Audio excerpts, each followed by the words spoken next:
got lucky, Harriet.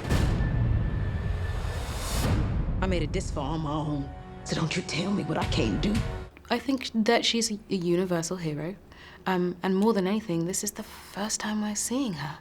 You know, Right. That for me is the most important thing. I just didn't want us waiting another 10 years before we told her story. And I know that she means a great deal to very many people, but as a black woman, I loved her and I wanted to tell her story. I wanted to be a part of it. And I knew that it had taken a really long time to get to this point. I think Gregory had written this 20 years ago.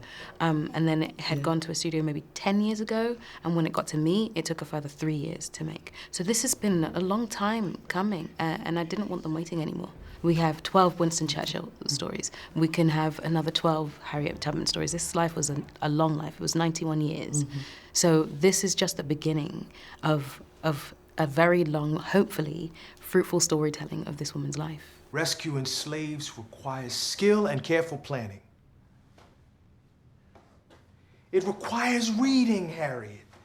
Can you read a sign or a map? Can you read it all? I put my attention on trying to hear God's voice more clearly. Do you know what would happen if you got caught? They would torture you until you pointed them right to this office. We're also telling a story of a woman who put everything she had into her work, into her mission. So it's a reminder of the power of the black woman, and it's a celebration of the accomplishments of black women. And so, again, like always a good time to do that.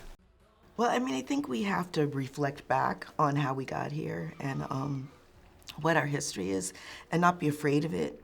And really just to acknowledge our heroes also, I think is incredibly helpful. I think black people need to be reminded of how resilient and resourceful we are and who our heroes are and what our strengths are, and really be able to access that through, through the great figures that have lived and fought and been so incredibly brave.